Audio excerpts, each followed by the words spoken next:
especially as it pertains to like if you have serious back injury history. Strengthening your back is going to take a lot more time than someone that doesn't. So you need to approach it very conservatively.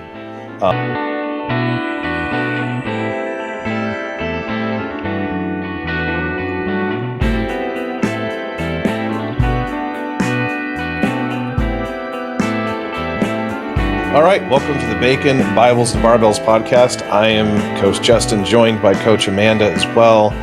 And today we're going to talk about back pain, everybody's favorite and probably most universally experienced pain of all, especially if you're over 25 or something. Everybody experiences it for different reasons. Back pain is a fairly nuanced topic. There's been obviously generalizations in the past that we're going to kind of address a little bit, like if you have back pain, you shouldn't move, and other things like. And what kinds of things cause back pain? It's not always just an injury. It's not necessarily a mechanical issue. It can be, or it may not be. We're going to kind of work through that, things we've seen in ourselves, for our clients and others. So Amanda, why do people get back pain? Why does it hurt? There's a lot of different reasons. I mean, the most obvious is you have injured it before. Yeah. Doing something. Also, if you're overweight, you carry yourself differently, and you're holding on to weight that's just pulling, gravity is pulling it in different ways than someone who is fit, and that can cause your posture to kind of fall out of where it should be, and just all that pressure that's on your spinal column all day long can you define injury as it pertains to a back injury? Yeah. I mean, there's so many. I don't know if I can. Define an injury. I know. Like, what's the an acute event that caused pain? I have no idea. Exactly. So that's the best definition. That's exactly that's the best definition I got. I cannot give a mechanical definition for injury. I think we can define it as the experience of pain in the back after something happened. Right. Yeah, some of it's chronic. Some of it just develops slowly over time, and that's not necessarily an injury. Yeah. Yeah, and the thing with back pain, especially back pain, actually more than like most other joint pains and things like that, it doesn't correlate very well to there being a mechanical issue. So if you get an MRI of your back, it means very little unless you already know you have pain. But a lot of I've seen studies where they MRI'd a bunch of people's backs, some people that had back pain, some people that did have back pain.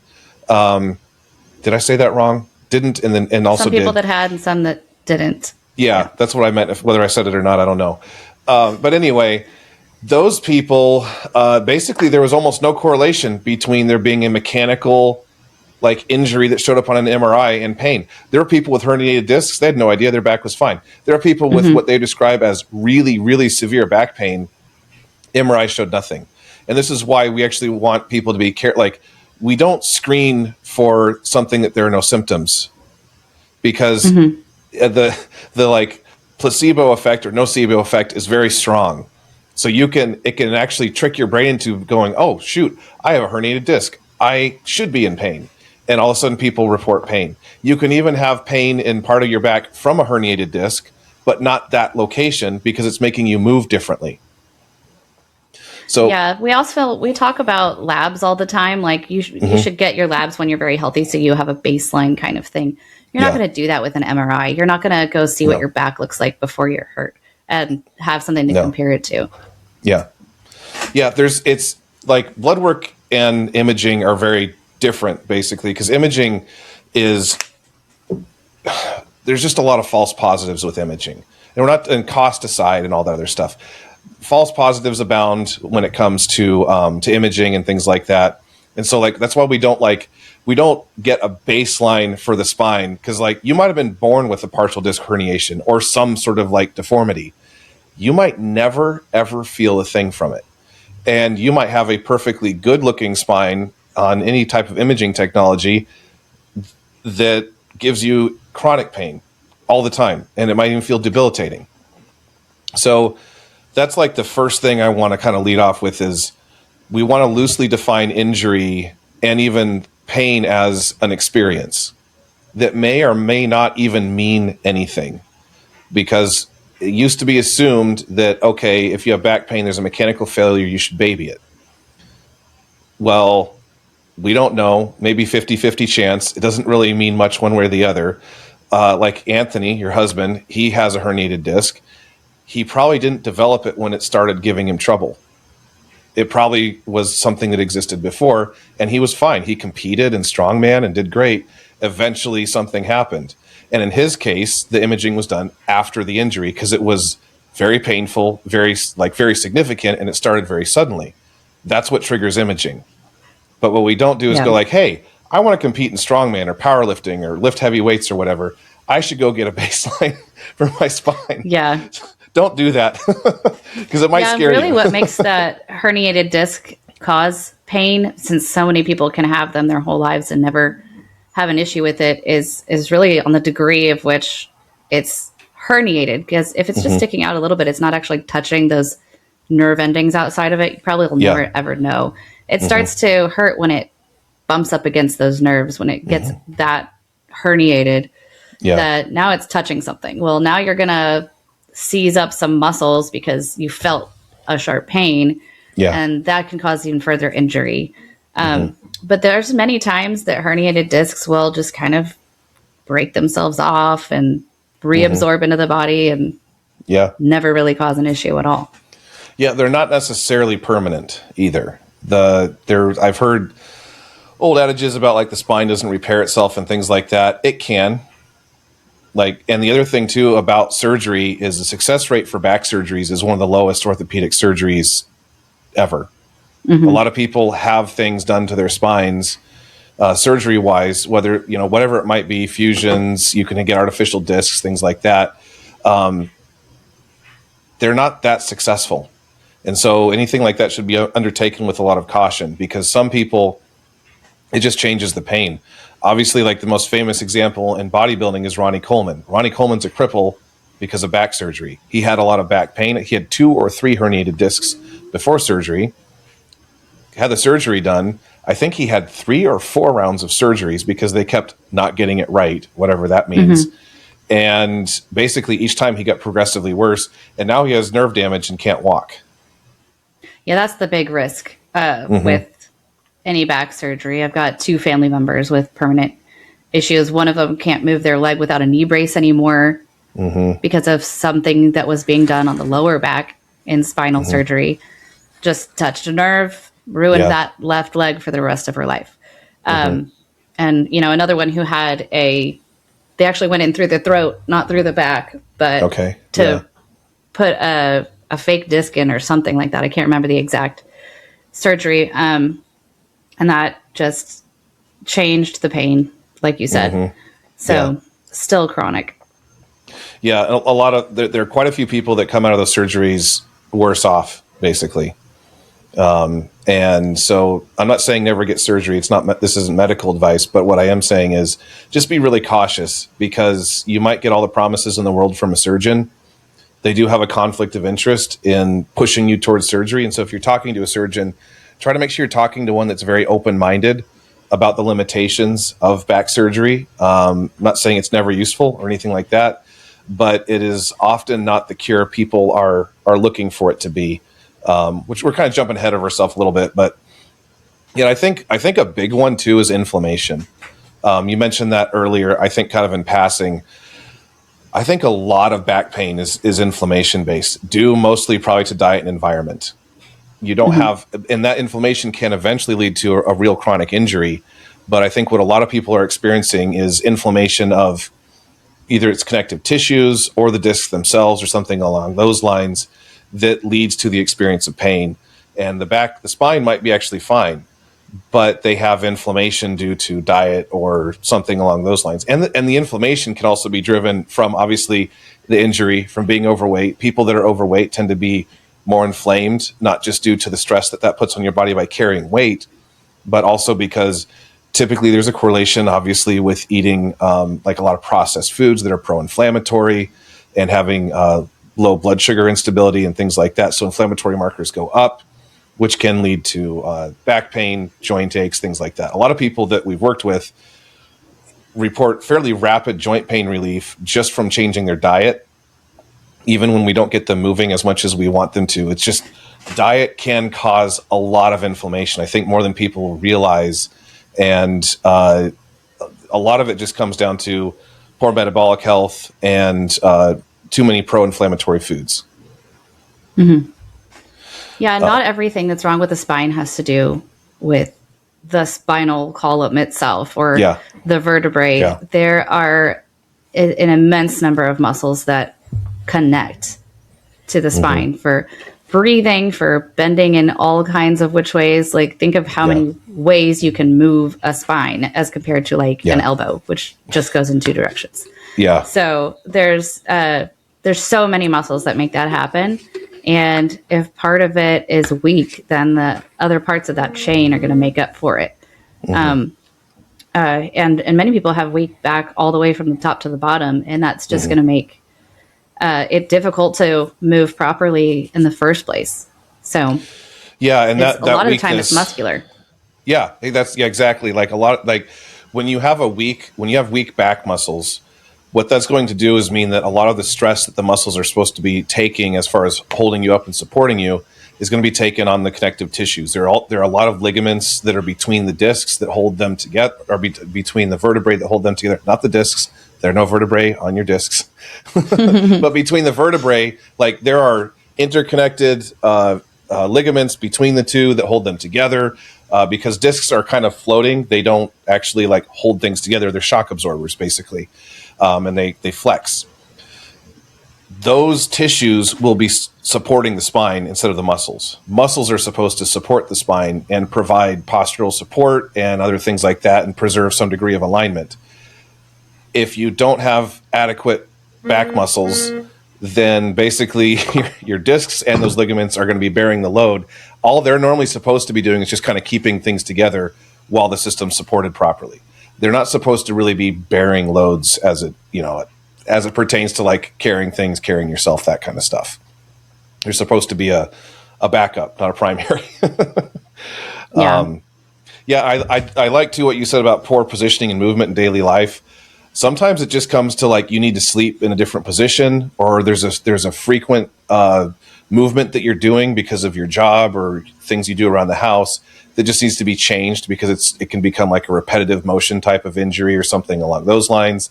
And getting a better chair if you sit in an office can be totally valid. Obviously, the best answer to back pain is usually going to be like, what do we need to strengthen? But if you have a really strong back and sit in a terrible chair, it's your back's still probably going to hurt. And then, of course, like you mentioned, other life choices. I like some of the things here that are in the list for our discussion. We have an outline here. Bad shoes, bad bed, bad pillow, heavy backpacks, poor training style, and stuff like that. If you wear the wrong shoes for you, it can cause back pain. And I've actually seen a lot of people with shoes that have high heels experience knee, hip, and back pain at times. Usually more flat shoes allow the feet to do their job better. Or shoes that are too squishy, like some of the walking and running type shoes. If you always wear those, basically it's atrophying your foot, and your foot's no longer doing the job that it should do of absorbing shock as you walk and move around throughout the day. And your back ends up taking that shock, or your knee compensates, or your hip compensates, or something like that. And a lot of these things kind of can flow from the bottom up. So you might not have any foot pain when this happens, because the foot's in this nice cushiony little space and it all feels like it's doing well, but it changes your movement such that the knee hurts, then you compensate for the knee, and then now your spine hurts or something, like usually lower back, but could be tightness in the hips, other things like that. So all of those. I actually have flat feet, and we kind of detected it when I was younger by how my back was feeling. My low back would just hurt really bad. Yeah. And ended up finding out that I have flat feet, and it would cause my ankles to drop inward, which turned my knees inward, which turned my hips in a weird way. And that was what was causing the back pain. This was a long time ago. This was in the days of like Doc Martens and those huge chunky flip-flops. So those weren't doing anything good for me. So for sure. I got I got orthotics that I wore in my regular shoes, changed the shoes I was wearing. I was a gymnast at the time. So I even had special like braces that I could wear. It was like it's hard to explain, but it was an ankle wrap basically that would hold the arch in the right position, but I would still be barefoot when I was doing gymnastics. That helped a lot. But I mean, as an adult, how I deal with that is I'm just barefoot most of the time. And so I have a stronger foot. Yeah. And I don't have that issue anymore. Of course, my back is a lot stronger than it used to be as well. Just due to strength training. Yeah. But like my feet are stronger. Just staying barefoot. If you're able to, obviously a lot of us go to work, but I'm at home, so I can be barefoot. If you're able to, you should. Yeah. If so, do you still wear orthotics? No, not anymore. No. Not for a very long time. So even if you walk around all day in normal shoes, it's fine. Yeah, but like my shoes are flat on the bottom or very little sole. If I do wear them, only time I will wear something that's a little thicker is if we go hiking because there's sharp things to step on risk. Yeah, that's different. Yeah. No, I wear different shoes if I hike on like rocks or something because like normally I wear Chuck Taylors like every day pretty much. But that's if I'm pretty much what I have. Yeah, if I'm walking on rocks or that like wears your feet out. They just sure. They get kind of almost bruised feeling pretty much. I still think that for most people the healthiest shoes and most affordable are probably Chuck Taylors. Just get your like old, And a funny fact about those, this is totally digressing. The reason why they're cheap, of course, they're not like $20 like they used to be, but there's still some of the cheaper shoes you can get, is because they're actually imported as slippers to get around a tariff law. So you know how they have they're a little bit fuzzy on the bottom when you buy them? Yeah. The legal definition of slippers has like a point scoring system. And one of the things to tip them over on points is, so one of it is just their cloth, right? They don't have any liner or anything like that. And another factor is they have to be, if they're fuzzy on the bottom, that fuzziness is so that they can get around import tariff laws. That's genius. It's a great idea. But they have been importing those, excuse me, as slippers for the whole time, basically. For that's why they're fuzzy, and of course it wears off after you wear them for like a day or two. Basically, it's not for any practical purpose as it pertains to the shoe. It just keeps them more affordable. So those of you that might be hearing this are like, why would I wear Chuck Taylors? What in the world? It's because it's what Amanda just said. It allows your feet to learn how to do their job. If you try to use shoes to do the job your feet should be doing, you're typically going to atrophy your feet, and then you're going to have various compensations along the way. It could be your ankles, knees, and eventually back. It sort of seems to travel up usually, so it starts with ankles and then knees, sometimes hips, and then, of course, ends up messing with your back because you just end up compensating in various ways. Generally not a fan of the, like, for runners, while you're running, it can have merit to have the right kind. But when you're walking around, hanging around, those big fit, like thick, chunky, shoes that are like walking shoes and they're like super squishy, just don't recommend them. And it might feel tough when you first switch because your feet aren't used to doing their job. So you might not be able to wear them all day, every day. But it's funny, like I get made fun of sometimes for like wearing Chucks if I'm like out all day. Like last year when I was at Arnold's, I think like Dave like kind of poked at me because I said, "Oh, my feet are sore at the end of the day," But we're on our feet all day, and I was like, "Oh, they hurt less than if I was wearing squishy shoes, man." I used to do that; and they hurt way worse. So, like it's like just because they hurt after walking around for 10 hours, like that doesn't mean the shoes failed. It just means you're not used to it. Everybody's feet hurt. There was a very soft-soled shoe that was popular for a while among like nurses and like things like professions where you're on your feet a lot, where it was actually rounded on the bottom. I don't know if you remember that. They were really squishy, those. But they were round, and they still complained about their feet and their hips and their knees all the time. But that's not even what the bottom of your foot is shaped like. I can see how the thought was, oh, you roll when you take a step or whatever, but it makes you roll in the bottom of the foot. Totally unnatural, though. Yeah. like your foot's supposed to roll kind of along the outside of the foot, and then it rolls back over to the ball. Like, it's not a natural movement. So the whole dynamic of the impact would be just not the way the body's designed to handle it. Yeah. It's just not compatible. That's probably why they're not popular anymore. I haven't seen them in a while. Yeah, they did make those. I don't know if you know that some shoe company made like this experimental shoe for runners that like it had some sort of roll on the bottom, but it was made in such a way so that it would kind of like help you as you hit. Your foot would kind of like bounce and roll.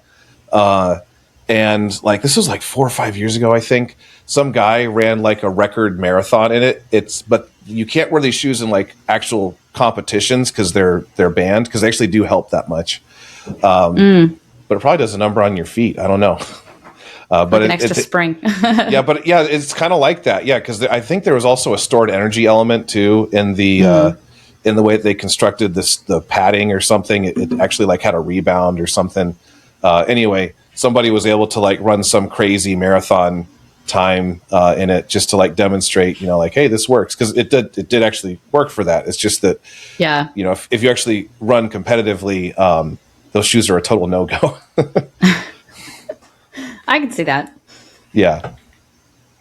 Cool. So we kind of killed that one. So so what can be done about this? So we obviously kind of already talked about that a little bit, but the big thing that we're usually looking for, the common thread, even if you read clinical studies, things like that, the common thread for back pain is get your back stronger.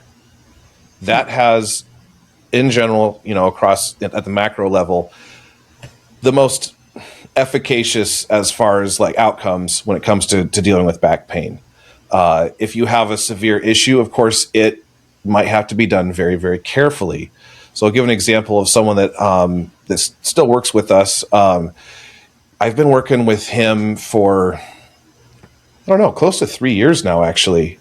He was here kind of early on, one of the earlier clients at High Calling Fitness when things were growing really rapidly. And he spent, it was quite a bit of time in bed every year, because he would do some little thing. He'd be bending over, tying his shoe, or he'd sneeze, or, whatever. And he would just blow his back out. And he'd be like in bed for like a week when this happened, because it was just excruciating. He'd have tingling pains and like pinched nerve type stuff. He's never had imaging done at all. And so when we had our initial call and we did our consult, he's like, well, what can you do about back pain? And I was like, well, we need to make your back stronger. That's the way I'm going to address it. And he was like, well, I can't deadlift or anything. And I was like, I think you probably can. It's going to be really light, like embarrassingly light for a long time, but I bet it'll work. And if it doesn't work, then I'll find something else. And it was actually, his wife got super uncomfortable and she wanted to actually meet with us as well. So then I had a meeting with him and his wife and kind of explained the whole thing. And it was just like, just try it. And if it doesn't work, you just cancel and, keep having back pain. And I was like, well, we're not going to damage anything. If you're in the gym and you have pain, I want you to stop. So like, it's okay. Yeah. And there was a lot of skepticism, at first they're like, I don't know, but he really wanted to try. And we did. And I think I had him deadlifting like 95 pounds to start for like a set of 5. And that was it. And I don't know, it took us weeks to get to 135, like many weeks. And it was a very long, slow process. But since I've been working with him, he has not been taken out with back pain, and he's moved and had to carry boxes and different things. And he's never he's had it flare up a time or two, but he never gets that debilitating back pain. He hasn't been in bed from back pain or anything like that. It does work really, really well. It's just that it has to be done very carefully, especially if someone is severely prone to this kind of thing. If someone is like throwing their back out from, sneezing or something like that, and that's been a reoccurring theme in their life, you're going to have to be really patient. And part of that is, from our perspective as coaches, making sure we hold them back a lot, because they know they can deadlift way more. They know that they can row way more. They know they can do certain things, but we want progressive overload to be reasonable, and progressive overload sometimes needs to be very slow and very careful. So that's one example that comes to mind. So the answer to the question, should you train with weights? Probably. Unless you have, there are certain people with like spinal fusions, they actually can't load their spine very much because it will actually like destroy it'll pull the screws out because they have, rods in their back and things like that. So like for those people, it's a little bit different. But if you do not have a real serious medical reason not to, and you're just like in pain at times, you can generally very slowly and very progressively rehab your back. Yeah. But it also needs to be done holistically. If you have a terrible diet while you're doing this, you're not going to recover properly. And you're going to have inflammation. So it also goes back to some of the other things. You might have to stop sleeping on your side or stop sleeping. Sleeping on your stomach's like the worst. Sleeping on your side's usually not bad for most people. But like if you sleep on your stomach, you're probably going to have to stop doing that. Like most people aren't going to do well sleeping on your stomach. So all those things need to be sort of examined. And it's not necessarily just a go deadlift answer if you're like eating like a garbage disposal.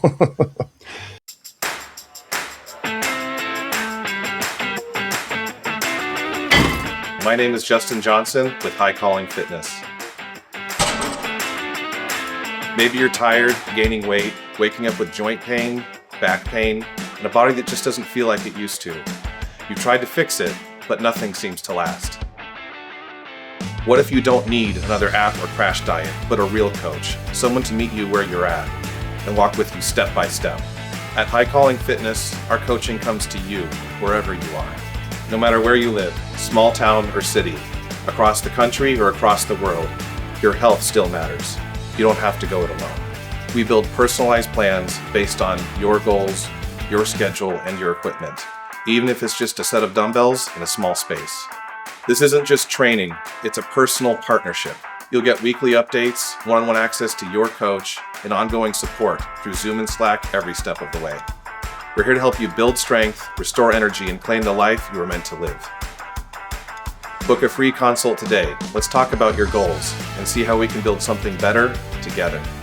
High Calling Fitness, built for the everyday, ready for the extraordinary.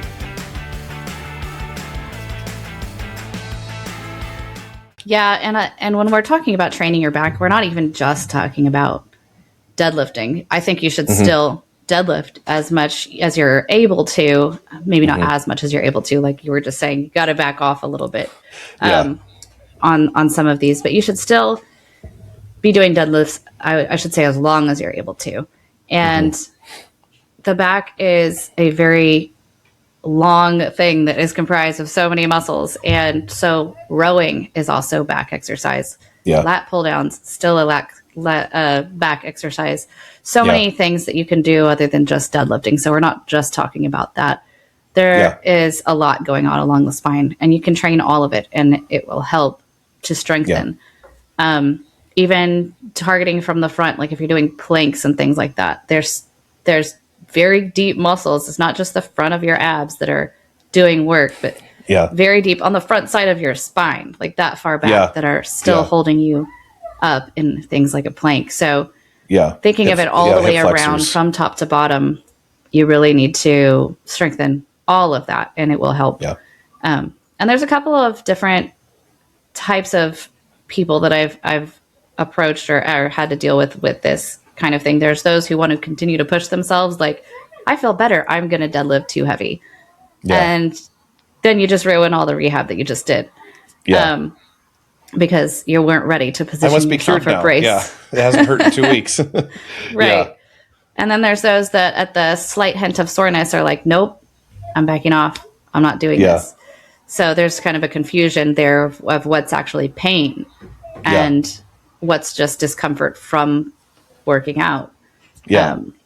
So that's very difficult. And there's so many studies. I've listened to a very, very high number of podcasts on just pain, because it's so fascinating how your brain recognizes it, and there may not actually be a cause necessarily. And that's not to diminish someone saying it hurts. I believe you. It hurts. but there may not actually be anything going on with like physiologically. Mechanically, there may not be anything that it correlates to whatsoever. Yeah.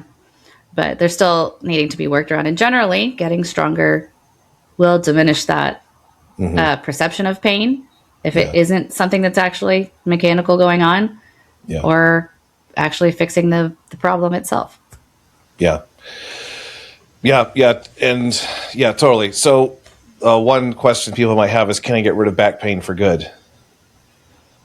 And I would say the answer is maybe. It's case by case. It is case by case. Yeah. Like diminish it. Like if you have 3 severely herniated discs, it's actually been diagnosed, you have imaging, and you've had a history of pain, you're probably always going to feel something. There's going to be a tenderness, something along those lines. It's probably never going to totally go away. But the big idea with someone like that is you can probably get to a place where it doesn't really inhibit your life. In most cases. That's where I would say. I had chronic back pain before training in my thoracic spine, probably just because I was so skinny. Like, I think that's all it was. I was just under-muscled, and because I wasn't doing anything really that would harm it. And now that I'm more muscular, I don't really have pain there, like almost ever. I hardly ever notice it. Like a long car ride can do it, I guess, but not many people can survive a long car ride without back pain anyway. So, So, like, the answer is you might not be able to get, even if you can't get to a place where there's no pain, you can probably get to a place where it doesn't affect your day-to-day life. And that's the most important thing is that you do have, almost everybody should have hope for that you can still live your life without having, anything that really holds you back as it pertains to your back. Like, maybe you'll never be able to deadlift 500 pounds again. That does happen to some people. But you don't need to deadlift 500 pounds to live your life. You just need to be able to move as a normal human, pick things up once in a while, do whatever whatever your life entails. Most likely you can get to a place where it just doesn't really mess with you anymore. Yeah. That's ultimately you'll probably the goal. Just be hyper aware of it and you should know when to pull back, I guess, not pushing yourself too hard if you know this has been going on for a long time. Get it stronger, get it to where you can function your daily life, but know your limits as well. Yeah, and there's an awareness there, or a balance there too, because you want to be aware of it, but you don't want to be like hypervigilant either, because the hypervigilance can actually lead to 2 things. One, it can make you feel pain that's you wouldn't otherwise have felt. The other thing is it might also lead you to moving in a way that compromises something else because of the way that you're babying that part of your body. So you'd want to be careful about compensations, that you're not overcompensating, because that's ultimately what leads to like a problem with your feet, messing with your ankle, with your knee, with your hip, with your back, is because of compensations. And so you might have this thing, and if you're over babying it, if you will, you can compensate in a manner that actually, like, now you're worse off because now you have 2 injuries instead of 1. Yeah. So like, it's something to be aware of. Like, you want to be aware, but you don't want to walk around in hypervigilance about like, okay, I'm this, like a little piece of glass that can't be bumped or moved or touched. There's a balance there of, I think, caution, but you also need to be able to just live your life too, and just know that, like, you might have certain limitations, but you don't have to be aware of it at all times necessarily. Yeah. What we do not mean is stop moving and just give up. Being sedentary. So many people do. Is pretty much for everybody. It's going to lead to back pain. Anybody who doesn't move is going to have joint and back pain. Movement helps arthritis. Movement helps all manner of like joint issues whatsoever. And so the big thing is going to be like, you got to move. You have to move somehow. You might have to, there might be movements you cannot perform because of injury or something like that. But there is pretty much always a way to move, and that's what you should be pursuing. Yeah. So we talked a little bit about surgery, like how you should be cautious towards it. There are other things. It's the one that is, I think people are particularly aware of, are things like corticosteroid shots. for like sometimes right into the disc, and also like into the knees. That's probably the most popular, it seems like. What should people be aware of when it comes to those? Like, is it nice silver bullet, or what's going on there? Well, it's never permanent, first of all. Yeah. But you can really overdo it, and I feel like if you're constantly, it's not a numbing shot. That's not how steroid shots work, but it still does make it not hurt for a little bit. So you kind of feel numb to it, and then when the pain returns, you feel it more severely, and that can get worse and worse over time. So every time it wears off, you feel it even more, even though the actual pain level may not have changed from time to time. You're just experiencing some time without it and experiencing it returning. So you can feel it, and that can lead to injury too, because you might do something, you might move in a way that's different, that's actually not taking care of that spot the way you should, and so that can actually degrade things more rapidly. And one thing about steroid shots too, they do have a direct mechanism of action wherein over time they tend to degrade whatever tissue they're injected into. Basically because they inhibit cell proliferation. So they are going to reduce, and that's because they're anti-inflammatory. Inflammation is what drives tissue growth and repair. You need the right amount of inflammation. When you stifle it too much, you can run into this issue where if you're getting these shots on a semi-regular basis, they tend to last for months. They have a long half-life. Well, during that time, whatever wear and tear you're doing on that joint or those tissues, it's not being repaired even like it was before. And as you would know, before it wasn't being repaired enough anyway, probably. So like it can accelerate the timeline on if you may need a surgery at some point, or accelerate like it going from a minor injury and pain to a serious injury or pain. I can see it being useful if it's not necessarily a chronic issue. People with chronic pain, they're just going to keep going back and back and back. But if there's an acute injury, maybe it could get you a little more comfortable for a while while that's healing. So I'm most cautious of someone using it for chronic pain of any kind.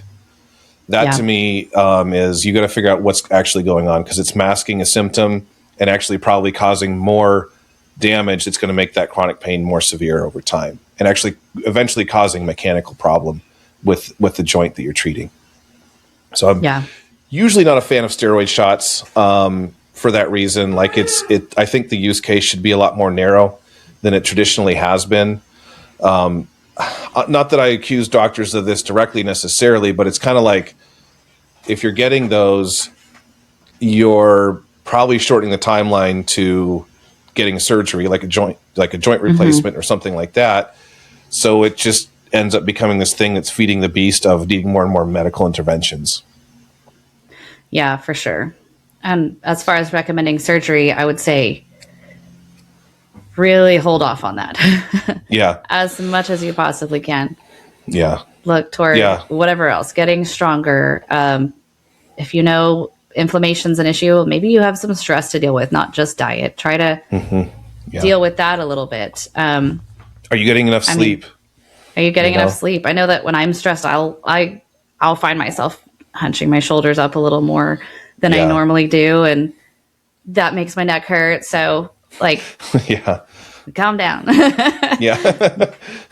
Just chill out. It'll be fine. But it's very true though. Like, you look at your lifestyle, look at the stress, look at the diet, look at, are you sleeping enough? If you're not sleeping enough, then everything in your body is not recovering the way it should. It's not just your brain. It's, sleep is a time for all the tissues to be repaired. If you're not sleeping enough, that's not happening adequately. That can lead to more inflammation issues, that sort of thing. It's the like trying to not sleep to get away with like being able to do more during the day, which, by the way, most people doing it are just goofing off more in the day anyway. So I kind of don't want to hear it. And those of you that are actually hustling, sure, you can do it for a short time, but it will catch up with you.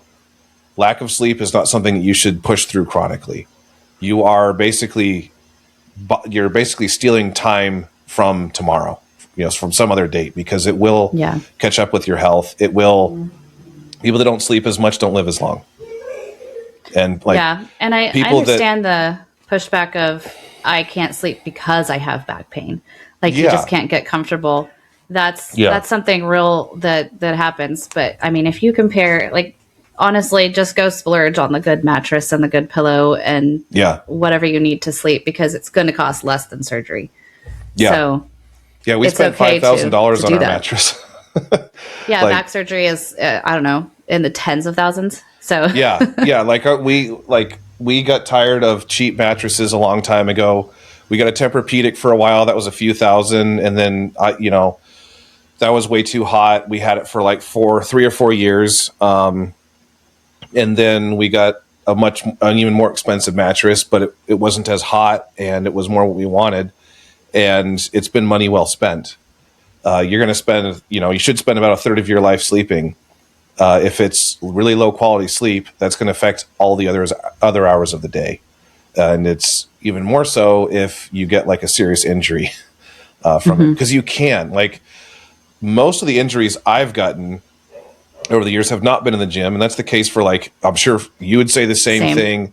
That's the same thing for all of my clients. We rarely injure ourselves significantly in the gym, but I have like wrecked myself doing other random things that had nothing to do with the gym, or even often heavy weights or anything that should have really been risky. Like the double hernia I got a couple years ago, that was from like helping someone with a sawmill, and because of just a particular motion I was doing.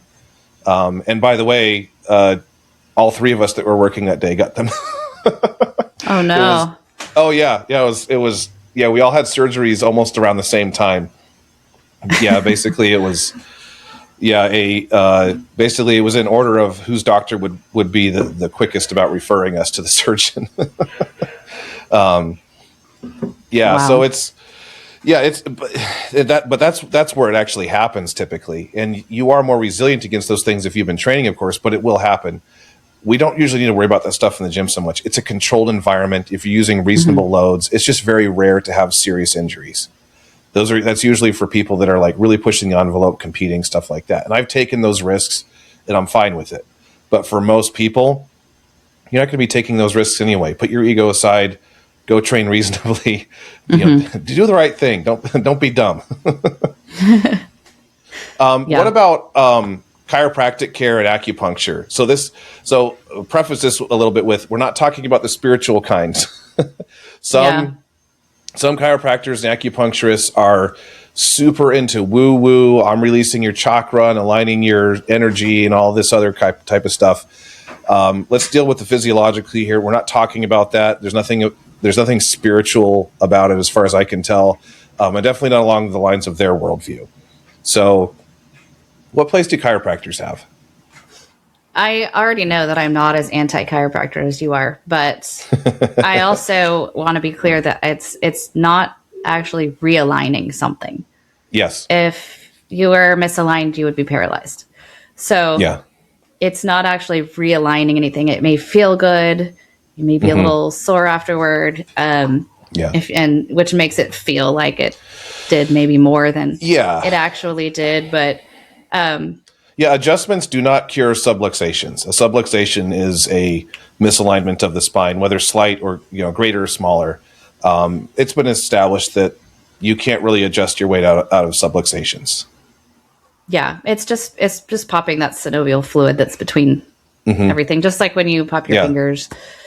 Same thing. So it may feel good. And there's a benefit in that if it helps you sleep. Yeah. I mean, cool. But the big thing for me with chiropractors is if you're going to work with one, find one that knows limitations of what they're doing, and find like understands that's honest about it, and find one that's also not going to wreck you, because some chiropractors are just way too rough, and chiropractors do sometimes paralyze people. They do sometimes actually cause severe injury. So you just got to find one that's going to be reasonable in their approach.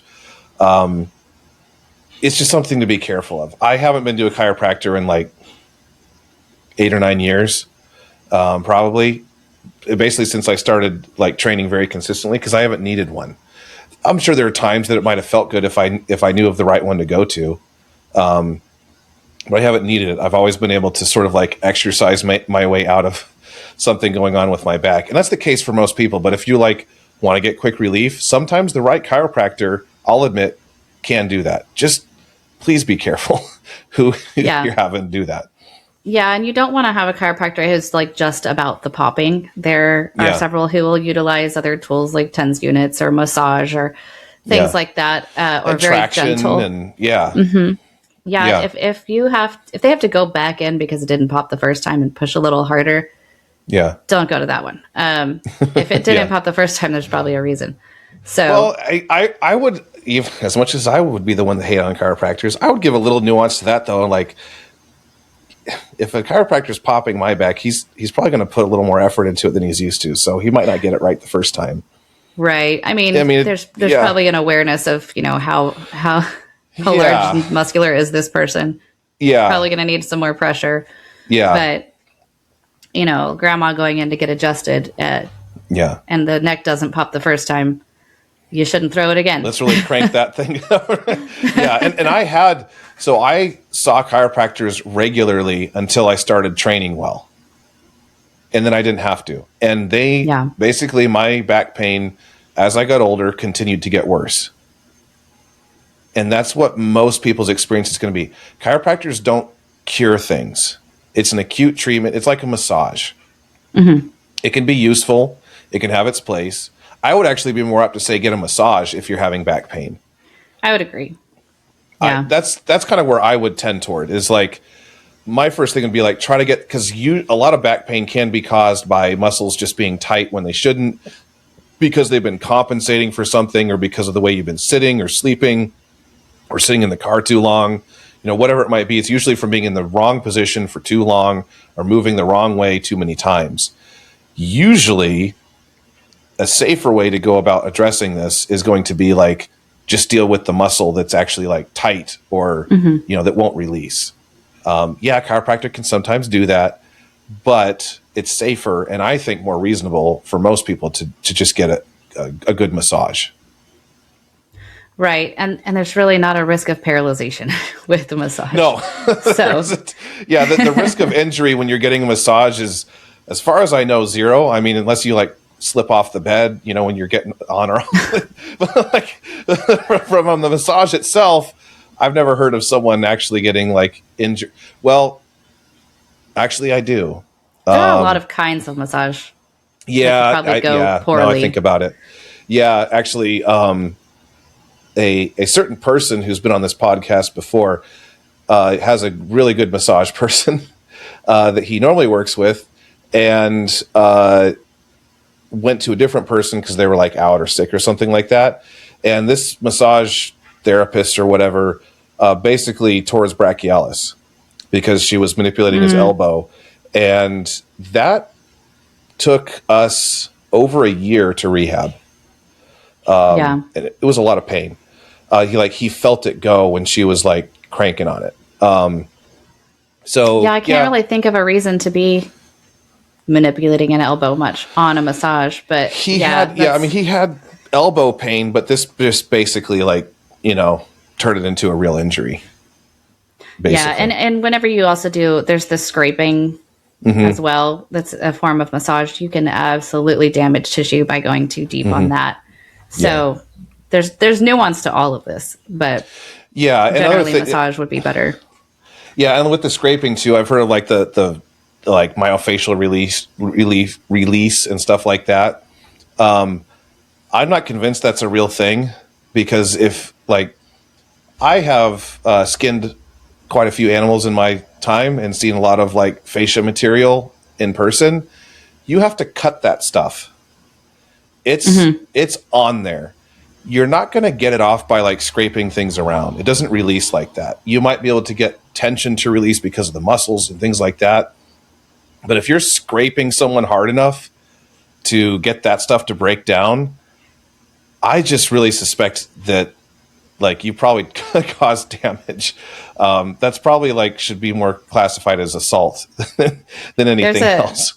There's a theory. I've seen it several years ago. I don't think I've seen it recently, but that release, that fascia is responsible for cellulite. And if you do scraping, you can get cellulite to go away, but that's not really, they can show the before and after photos, but I'm like, but they're also eating better and working out.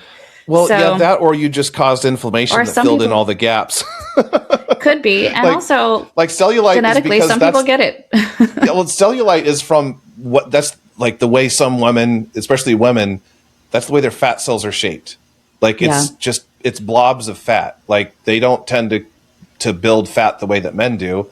And so your fat is sort of like balls of tissue. That's just the way it's shaped. It's not something that has anything to do with fascia so much as like that's the shape of the tissue. And the only way to like make it go away is to like lose weight. But even some women that like get very lean, they're still going to have it because that's just the way that your fat cells grow. Like that's how it is. Yeah. It's okay. It's incredibly genetic. Yeah, it is. It is. It very much so. Acupuncture. Have you ever done acupuncture? I never have. I'm so distant from acupuncture that I would not even know where to begin in talking about it. Have you done it? I have not done it, but I've talked to a lot of people who have, and I actually did some last year, kind of went down the rabbit hole a little bit on it. It appears to have merit, as far as I can tell, especially in releasing muscle tension. And actually, the one book that I read that was actually probably the most useful piece, it just had like a chapter or part of a chapter on the topic. It's called, I've referenced the book before, called The Body Electric. Everybody should read it. But they actually studied, because they have those like acupuncture maps that they use. There's various types of acupuncture, of course, and various schools of thought as far as how you find those acupuncture points or whatever. The ones that have like a grid on the body actually are probably the most close to accurate. And the way that they measured this was someone measured a bunch of people's bodies. And basically what they did was they made a device that had like a roller, almost like a pizza cutter, and it would sense voltages at various points. And they rolled this along people's body and like covered their whole, like all over their skin, their whole bodies. They found that there is kind of an electrical grid across the human body on the skin level as far as greater and lesser resistances. The areas that had lesser resistances are probably the points at which acupuncture could be most efficacious, because it can probably allow electrons to escape. So it's probably an electrical thing. You're basically like, think of it as the way a grounding mat works. What's probably happening is you're allowing that electrical signal to dissipate. Okay. So I think it has merit if it's understood that way.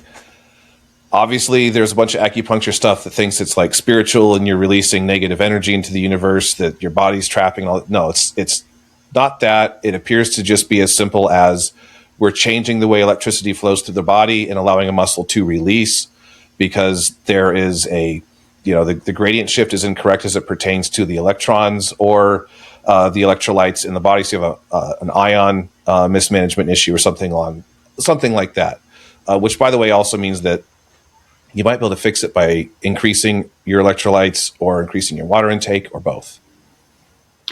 Would it matter what kind of metal the needle is made out of? If that's how you're thinking about it? It needs to be highly conductive. Yeah, which I think they often use spring steel, if I'm not mistaken. And of course, it needs to be clean. So like needles need to be one-time use. They're basically disposable. Like you don't want reused needle. Like there's infection risk and things like that. Most acupuncturists are very aware of this. If you get it done here in the United States, there are standards for this. So you're probably very safe. But there actually does appear to be something to it. I've talked to a few people that have had good acupuncturists that they've used, and the acupuncturist would be like, yeah, I'm just changing the electricity, basically. It's an electrical manipulation. And they've actually been able to get like back pain relief and things like that, gut muscles to release after one session. Well, that's pretty cool. I wonder how easy it is to find somebody who's not the woo-woo kind. That's probably the more difficult part. That I don't know. And like I actually asked locally around when I had that pinched nerve last year, because I had a bunch of muscles that would not let go. I just could not get them to release. I would stretch and massage them. And that would help, but it would be like 20% relief at best. And I couldn't find anybody that had a good recommendation for me. So I didn't visit anyone, but I sure could have used a good one at that time, because I was probably the right case for that kind of manipulation. Mm-hmm. So I don't have personal experience. I have read about it. I'm an expert on the internet. But it actually seems to have merit as far as I can tell, physiologically. So the deal is, though, like, you probably want to go by word of mouth recommendation, especially if you can find one that's like sports focused, because they're probably less likely to be woo woo. Yeah. Yeah. So as far as like takeaways, wrapping all this up, the big thing is get your back stronger if you have back pain. Look at it, things that could be causing inflammation, especially diet, and look at like the way that you're being positioned in your environment as it pertains to repetitive motions, or just positions you're frequently in, whether that's sitting in a chair, your bed, those types of things. Those are often key players, and movement tends to compensate for all of them and getting stronger. So if you have back pain, yeah, sometimes if it's so horrible, you might have to just be flat on a bed for a time. But you want to get to moving as quickly as possible, even if it's just walking, whatever it is. The key is to get yourself moving and address it with strength. Yeah, and you may address it differently, whether it's an injury or something that's chronic. Yeah, definitely. Yeah. The approach is going to be different at different times, and how much you change at once might need to be a careful, thoughtful thing. It's not necessarily going to be a quick thing, especially as it pertains to like if you have serious back injury history. Strengthening your back is going to take a lot more time than someone that doesn't. So you need to approach it very conservatively, and just be cautious, basically, because you don't want to re-injure the thing. So it has to be done carefully, cautiously, slowly, patiently. Set your ego aside. If you're a guy, you might just be deadlifting a bar for the first month or two. That's okay. You're moving through the right range of motion. You're introducing some load. That's still good. And just, train with girl weights for a while. It's okay. You're going to be fine. Nobody cares either. Yeah. So cool. I think we hit that one. So if anybody listening to this has questions, of course, feel free to reach out. We'd love to help you, including help you rehab your back. If you want a program design or anything like that, we can help you with, all the lifestyle factors that we mentioned, plus your training and those types of things. We'd be happy to help. So you can visit us at highcallingfitness.com or search for us on Instagram or Facebook. And until then, gains and grace. Gains and grace.